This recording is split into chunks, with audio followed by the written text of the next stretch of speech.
Olá, eu me chamo Paula e, juntamente com minhas colegas Angelina e Isabel, iremos apresentar sobre a resistência francesa à invasão nazista na França.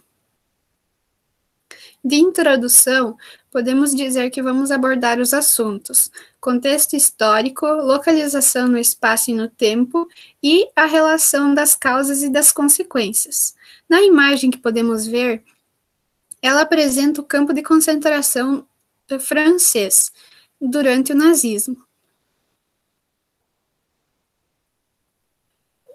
No contexto histórico, em 1939, a Grã-Bretanha e a França asseguraram a integridade das fronteiras do Estado polonês. A Itália invadiu a Albânia, a Alemanha nazista e a União Soviética assinam um pacto de não agressão. A Alemanha invadiu a Polônia, dando início à Segunda Guerra Mundial. A Grã-Bretanha e a França declararam guerra à Alemanha. E, por fim, a União Soviética invadiu a Finlândia, iniciando o que chamamos de Guerra de Inverno. Já em 1940, foi estabelecido um regime colaborador dos alemães com a capital de Vichy. A Itália entrou na guerra e invadiu o sul da França. A guerra, conhecida como Batalha de Grã-Bretanha, terminou em derrota para a Alemanha. Em 1941, Frank White, que foi um engenheiro britânico, criou o primeiro avião a jato de toda a história. Em 1943, durante o governo do presidente Getúlio Vargas no Brasil, foi sancionada a lei que institui a CLC, Consolidação das Leis do Trabalho. E, por fim, em 1944, ocorreu a Operação Overlord, que resultou mais tarde na liberdade francesa do nazismo. Aqui podemos ver duas imagens que ocorreram na França. A primeira dá vista de um trecho da linha Maginot, e a segunda de construções destruídas pelas forças alemãs, que isso ocorreu durante o nazismo. Sobre a localização no espaço e no tempo, eu vou falar como surgiu e os primeiros grupos. A resistência foi um movimento formado por franceses que não aceitavam a submissão do Estado francês ao poder nazista e que se encontravam desiludidos com Pétain, que hoje é considerado por muitos como um colaborador nazista. A instauração da Revolução Nacional pôs fim aos partidos e aos sindicatos, para servir os ditos interesses patriotas, forçando dispersos grupos da resistência a unirem-se na luta contra o inimigo comum, para alcançar a libertação do país. Os primeiros grupos que surgiram no norte da França, como a OMC, a Organização Civil e Militar, e a Liberação do Norte, e ficaram conhecidos pelo nome de maquis nas áreas rurais. Em 1941, a resistência já era mais organizada, oferecendo dificuldades sérias aos alemães por suas táticas de guerrilha. E aqui nós temos duas fotos, uma das tropas alemãs marchando em Paris e uma de Adolf Hitler em Paris com seu arquiteto pessoal. Agora eu vou falar um pouco da relação das causas e consequências. Então, começando com o que foi a resistência. Durante a Segunda Guerra Mundial, a chamada La Résistance foi um conjunto de movimentos e redes que prosseguiram a luta contra o eixo, que seria a Alemanha, a Itália e o Japão, e seus delegados colaboracionistas, que seria o Estado fantoche da Alemanha, desde o armistício de 22 de junho de 1940 até a liberação de 1944.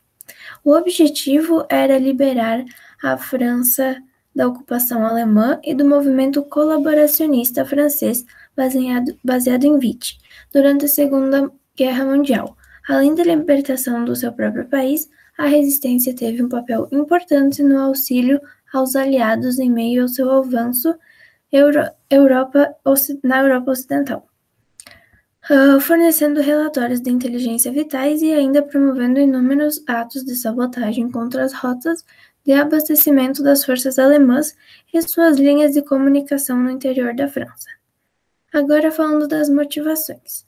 Há duas motivações na atividade da resistência na França.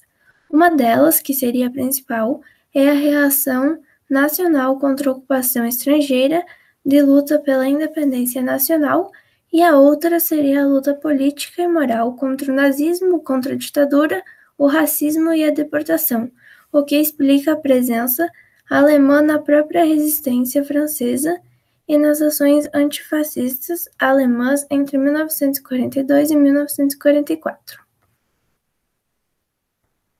Agora falando das consequências. O dia D fez parte da Operação Overlord e foi responsável por aumentar o desgaste dos alemães durante o conflito. Devido a isso, a concentração de forças contra os soviéticos foi impossibilitada, culminando com a derrota nazista e sua expulsão da França. A resistência era mais organizada, oferecendo dificuldades sérias aos alemães, com suas táticas de guerrilha. Com a infiltração dos aliados após o dia D, a dominação alemã fica seriamente ameaçada e estes decidem ocupar o país todo, o que contribuiu para unir ainda mais a resistência, mas não a ponto de, terminada a guerra, não ocorrer uma certa disputa entre as várias correntes políticas sobre quem governaria a França no pós-guerra. Depois do dia D, a resistência tornou-se mais forte, definindo o rumo da Segunda Guerra Mundial em favor dos aliados contra os nazistas. Com sucesso no desembarque na Normândia, as tropas lideradas pelo general norte-americano Eisenhower começaram a reconquistar o território francês, que estava sob domínio alemão. Aos poucos, as tropas alemãs foram recuando e retornando para a Alemanha, ocorrendo assim a desocupação nazista da França. Eu vou falar um pouco sobre Charles de Gaulle. Charles André Joseph Marie de Gaulle foi um general político e estadista francês que liderou as forças francesas livres durante a Segunda Guerra Mundial e presidiu o governo provisório da República Francesa de 1944 a 1946, a fim de restabelecer a democracia na França. É um dos nomes mais importantes da resistência. Aqui nós temos a Cruz de Lorena, que foi um símbolo escolhido pelo general Charles como símbolo da resistência, e a bandeira da resistência francesa. Por fim, iremos falar sobre Simone, que foi uma representante mulher da resistência francesa, que capturou 25 nazistas aos seus apenas 18 anos. Colocamos essa foto pois há uma ocultação do papel desempenhado pelas mulheres, logo que só foram contempladas com medalhas aquelas que participaram de ações militares, enquanto muitas mulheres trabalharam na organização da resistência, papel tão perigoso quanto o combate, mas que nunca foi totalmente reconhecido. E esse foi o nosso trabalho, espero que vocês tenham gostado. Até a próxima.